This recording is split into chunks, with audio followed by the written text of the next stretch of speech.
Hi, I'm Valerie Espinosa, your new Public Regulation Commissioner in District 3. And I have missed being on the air. I had a program previously, and we have a new program, and we're calling it Consumer Advocacy. And with that, what we're going to do is present different employees that work for the PRC to inform you and educate you on what we do with the PRC. And this way you can call us and let us know how we can serve you and reach out to you and help you with whatever needs you may have that relate to what we govern.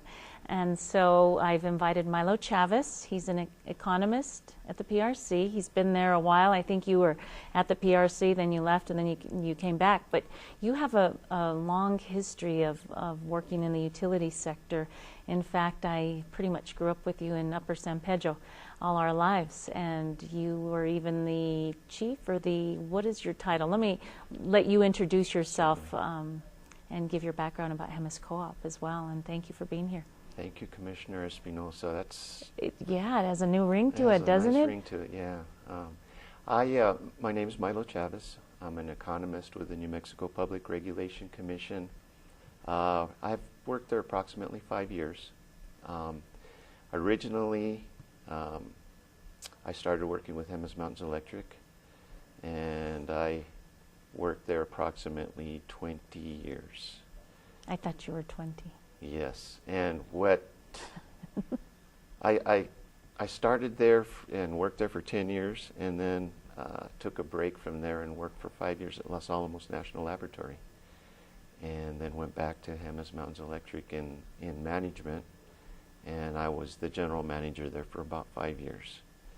And so I have a pretty lengthy background in utilities, and that is what I do now. And also tribal governments. Did you not work? I think I remember you working there, or you're just... You're correct. I did work for the Pueblo of Pehuaque for a couple of years. I worked with Governor Rivera, and that was enlightening. It's really helped me transition now at the Public Utility Commission because we are having a lot of issues currently dealing with rights-of-way easements with tribal governments and in particular Hemis Mountains Electric. And so that's been one of the issues or the burning issues that I've been working with, and so have you, I think, Commissioner Espinosa. Especially most recently, our phones have been constantly ringing off the wall, and everybody's calling governments, tribal leaders, constituents, residents of the El Rancho area. And so that's upcoming. And yes, and just to elaborate a little bit, we've always, and I change hats here. When I was with Hemis Mountains Electric, we had easements, and we negotiated with the tribal governments. And basically, what it is there's transmission lines and distribution lines that cross through the pueblos. And they charge easement fees in order for the cooperative or the utility to maintain those lines, to go on the pueblo and work on those lines. How has it been in the past with the lines? Are they based on the payments based on fair market value, or is it based on just the necessity? How do they arrive at? In the past, what we used to do is it was more. I used to call it barter. We used to negotiate, for example, in Santa Clara, we were in the process of negotiating burying all their lines in their plaza, and in exchange for the easements. Times have changed. Dollars, inflation, it's changed, and now Hemis Mountains Electric and the Pueblos have been negotiating dollar amounts for 25-year easements. That's what they've been negotiating to be paid on a yearly basis. And the issue with that kind of those dollar amounts that have been negotiated, and the initial one was at Okiwinge, was how do we get those dollar amounts paid for? And we came up with a unique formula, and it's based on transmission and distribution lines, with, in general, transmission lines being charged to the whole customer base of Jemez Mountains, and distribution lines within the Pueblo boundaries being charged to the customers within those boundaries. And that goes in the form of a tariff in the bills. And so Jemez Mountains Electric has within its district or its boundaries, I believe it's 8 pueblos. 8 northern pueblos? Yes. And so due to that, they are negotiating with each one of those pueblos easement fees. In turn, the end result is there's going to be 8 tariff riders in the customers' bills of Jemez Mountains Electric. Is it because the period has arrived at 25 years, or is it that they were never negotiated? Or that part of that is true, that they were never really negotiated, and part of it is Jemez Mountains has decided that they want to negotiate all of them and get them taken care of for the next 25 years. So it's a little bit of both, Commissioner, and I think it's causing some consternation with some of the patrons or the customers of Jemez Mountains. And I think you attended a meeting recently where San Ildefonso Pueblo recently concluded negotiations with Jemez Mountains Electric, and it was not only San Ildefonso, it's Nambe Pueblo and Poaque Pueblo, but in particular San Ildefonso and the residents of El Rancho, who just happened to be part of the jurisdiction. It was a packed house. Right, and they're part of the boundaries of San Ildefonso. What methods do co-ops use to inform the residents that this is coming up and they should either protest then or be a part of it or be aware? Yeah, there's one way that that co-ops communicate with the members, and that is through what is called the Enchantment Magazine. Every member of the cooperative gets this magazine, and I know a lot of customers Recycle. They toss it. Or yes. they toss it when they get to the post office and leave it there. Yes, you need to look at the back page of that magazine. At least look at the back page and make sure that there's no what we call at the commission advice notices. An advice notice is basically a notice of the intent of a cooperative to begin charging a certain rate. It could be a rate increase, it could be a different rate, it could be a change in a certain tariff, a 2-day notice. They're starting to charge for that now, $35. And so you need to look at that and read it in its extremely fine print. Now, what can be done is that the Enchantment Magazine, if you Google that, there's a website, and you can read that. You can enlarge the print and read it a little bit better, or you can contact the commission and we'll make arrangements to get you a better copy, maybe help explain it. But basically this advice notice is... That's it. That's the only area they get it out. That's where you're going to get your notice.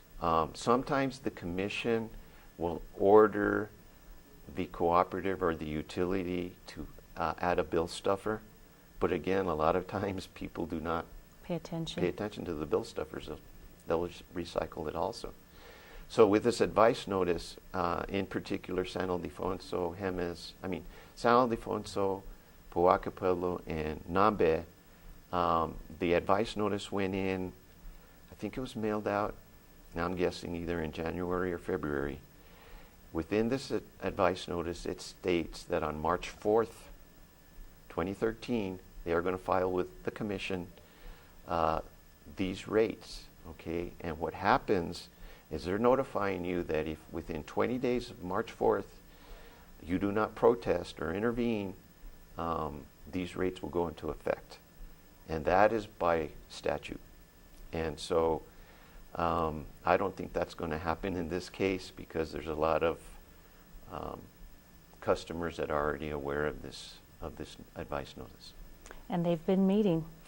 Yes. And what I'm surprised to see in the short time I've been there for 2 months, that more people don't come to the meetings to express themselves or use those 10 minutes that we've allotted for public comments. I think that'd be the best time to put it out there. And I agree. And I mean, but Commissioner Espinosa, you have to understand it's intimidating to stand there in front of you and for 10 minutes and state something. I think customers are concerned with the rates, but they're afraid to go before. Not afraid, but it's intimidating. I mean, I myself get intimidated sometimes, but that's what we're there for. And I understand. And they should call your office. And they do. Yes. And I encourage you to call me at 827-4533.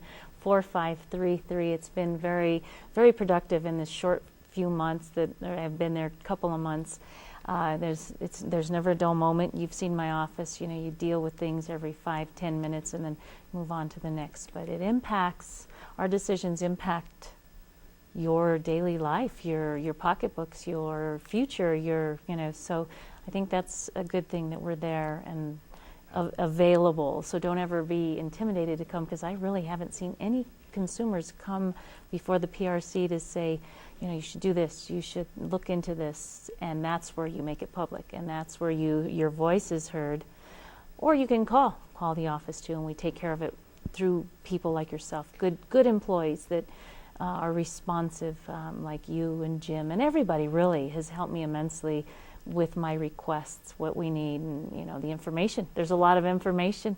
There's a lot of companies that want to come in, introduce themselves, and I ask them the questions for what I'm able to, without compromising my position or vote in the future. Absolutely. So next time, what I think I'm going to do is take you and Jim with me to some of these community meetings, so you can answer the questions, so you can see how the negotiations got there in the first place, and where they're at now. And what do you see as the potential, as you talk about what have you seen in the past happen, what could happen, and what might not happen with where we're at now? Well, let's, for example, in terms of the Hemis Co-op. And before I forget that thought, can you talk about the radius, the area that it impacts those people, so that if they're watching, they can become a part of.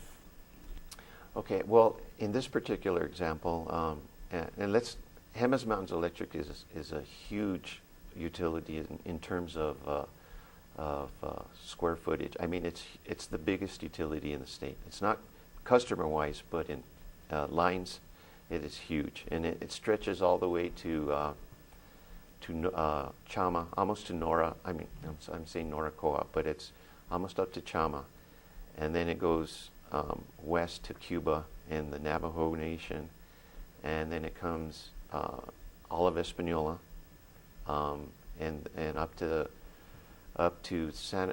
it's in the Santa Fe County up to the Pohuaca Pueblo line. And that's it for Santa Fe County. Right, and so this is basically in Santa Fe County, this right of way that's being talked about, and it's these three pueblos. And in particular, what has happened to date is that Okiawinga Pueblo, the first one that came before the commission, was negotiated. The dollar amount went before, and that, by the way, the commission has no jurisdiction on these dollar amounts. They just approve what? How it's allocated? The formula and the way it's allocated. And that's basically transmission and distribution lines. And it's basically a ratio. For example, Okiawinga was something like 52% was, I believe it was distribution, and 48% was transmission. And that was the allocation of the dollar amounts. And basically what it came out to was, I believe for the whole entire customer membership of Hemis, it was about $0.25 a month more.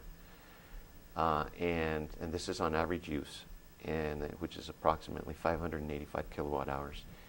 And for the customers within the jurisdictional boundaries of Okiawinga, it's approximately $5 a month more. Moving towards El Rancho and San Ildefonso, the distribution is more. Gosh, and I'm thinking it's more like 70-30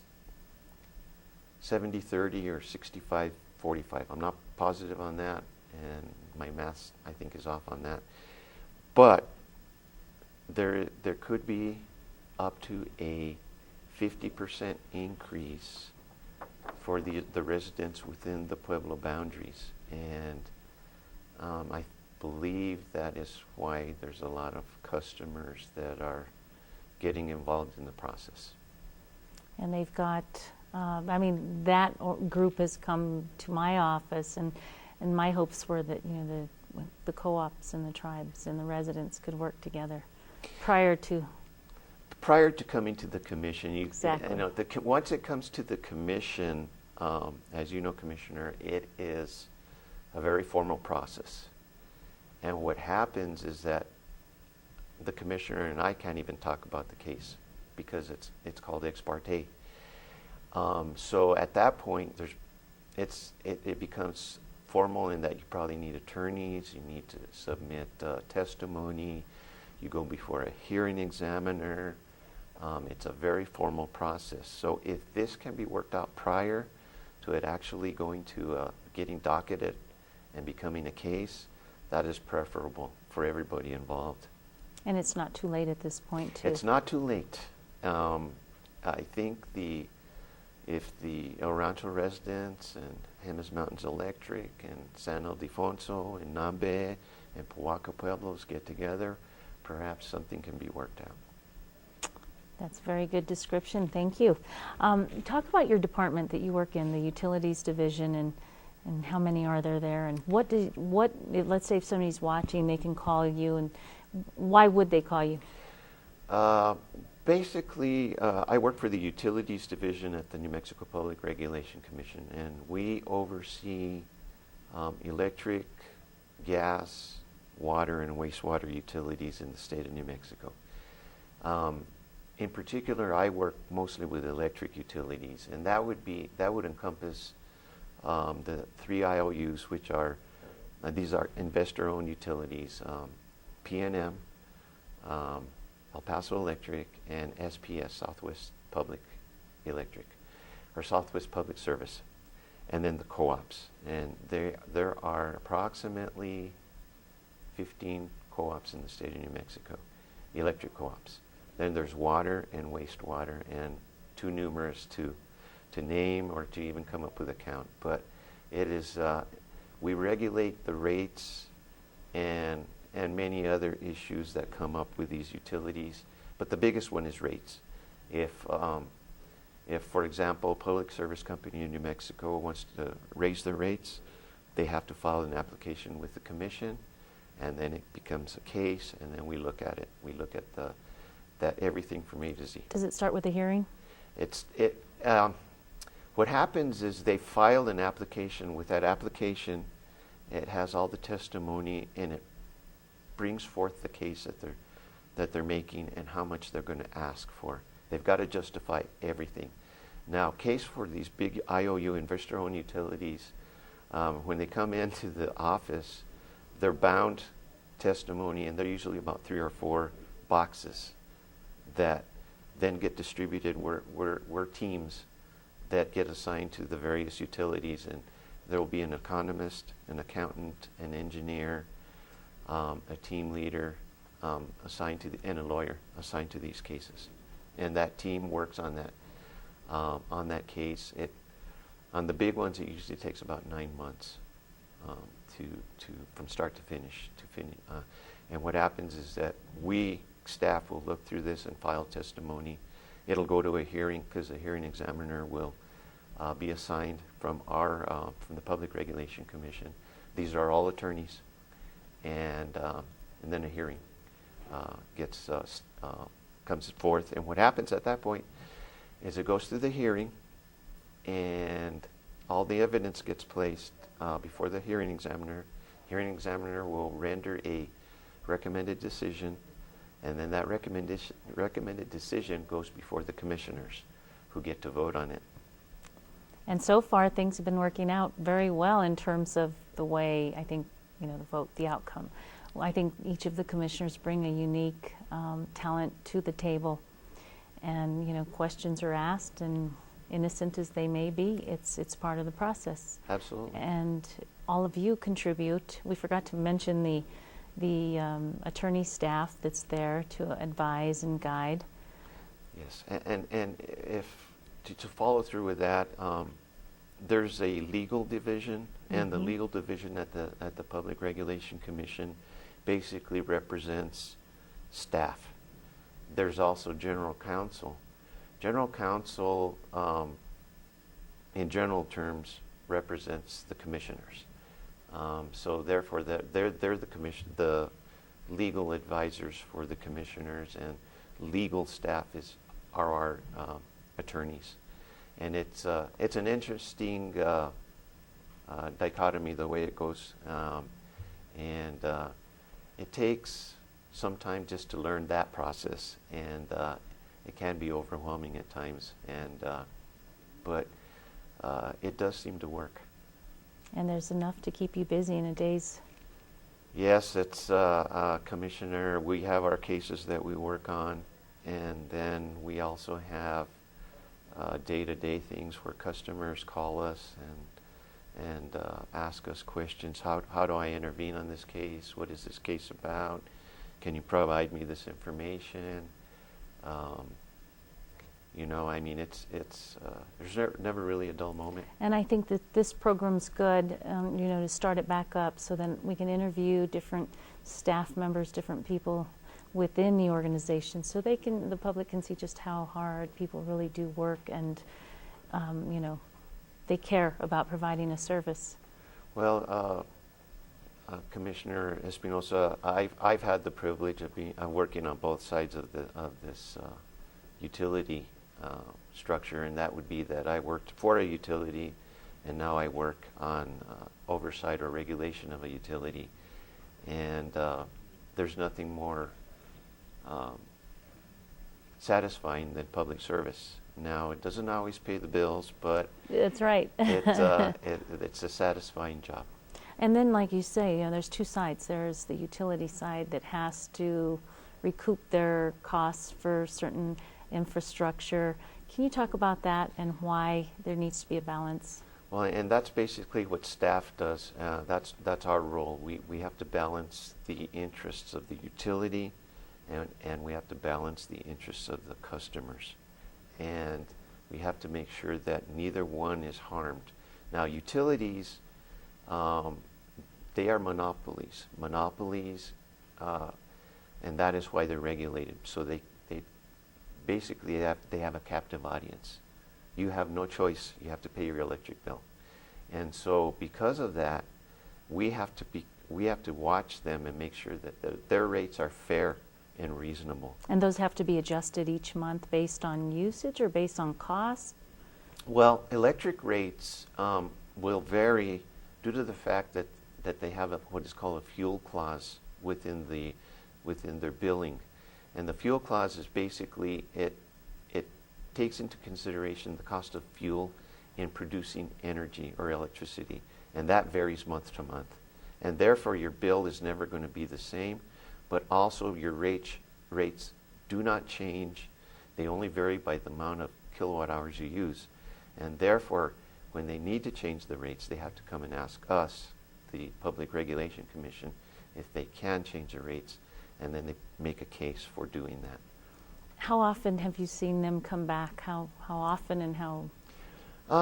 It varies, but recently the commission wanted utilities to come in at least every other year, just because you don't go into rate shock. You don't.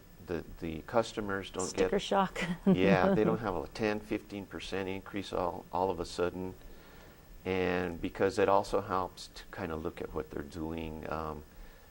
We look at what they're building. Are these lines fair? Are these lines too expensive? Is it necessary? Do you need to be doing these, building substations? We even look at, do you need to be purchasing all these vehicles? Do you need to be paying your executives this much money? We try to look at everything. Although when I asked the question about paying the executives the bonuses, they said that doesn't come out of the consumer's pocket. And that, in most cases, is true. They say that the stockholders pay, but we still look at it. We still ask them for the information. We ask them how much you're putting into the pension plans, how much. I mean, everything that they expense out, we take a look at, and it's an exhaustive process, but it's something that we have to do to make sure that the rates that are being charged are fair. Very good. That's such good information. And so I would like to also invite you to come back to talk more about yourself. And we have only a few minutes left, but you went to school in New Mexico, or neighbors, you grew up in Espanola together. Really happy that you're there, and you have the background that you do, and you contribute to the organization. Yeah, Commissioner Espinosa, it's crazy. Now we're all grown up. And old. I don't say old, but all grown up, and now we're on TV. And here we are. Yes, and but yeah, I grew up in Espanola. Went to grades 1 through 12 there. Graduated from McCurdy High School. I got to give a plug to McCurdy. That's right. My mom wanted me to go to school there, but no, I wanted to stay with my friends at Well, Espanola High School. I went through that process too, and I eventually didn't have a choice, but it was a good thing. And graduated from New Mexico State University. I have a major in finance and a minor in economics, which comes in handy here at the commission. And I also work for an IOU too, and that is very enlightening, El Paso Electric. And so it's been a long journey, and a long and fun journey, but still have a few years to go. Before you retire? Before I retire. I can't retire. I still have kids in high school. Well, Milo, thank you so much for being here. It's again, there's never a dull moment, like you said, at the PRC. There's always something happening related to the consumer. So I would encourage people to call our office and your office. My number is 827-4533. If you have any questions that you'd like answered, or if you'd like to appear on my program or have a special department appear, I think what we're going to do is bring pipeline safety next, and just different commissioners as well. I have interviewed Commissioner Lyons in the past, and so I'd like to have everybody meet the rest of the commissioners, because you don't only have to call me, you can call them, because it's important to keep them all informed and get their support as a whole. Absolutely. Because number is 827-6975. 827-6975 if you want to call me. You have any questions concerning utilities, and even if it's not utilities, I can help you. I'll forward the message to the appropriate division. Yes. And yeah, we've left off so many important topics, but I think we can, like I say, bring back those different division directors to come and explain their departments. We have, our budget. We have corporations. Again, those two departments, insurance and corporations, will be departing from the PRC, but for now, they're still there. So if anyone has insurance questions, health insurance, my neighbor, Franchini, can help. And then corporations, we can have our chief of staff deal with those calls. Telecommunications is also part of the commission. So again, I have to give a big thank you to you and all the staff there. They've been a big help, big support to me, and we're all working very well together to provide a good service. Well, you're welcome, Commissioner Espinosa. It's been a pleasure working for you for 2 months. 2 months. And I look forward to working with you for 4 more years and maybe another 4 years. Yes, absolutely. So again, thank you for watching our program, and please call me at 827-4533, and I look forward to hearing from you.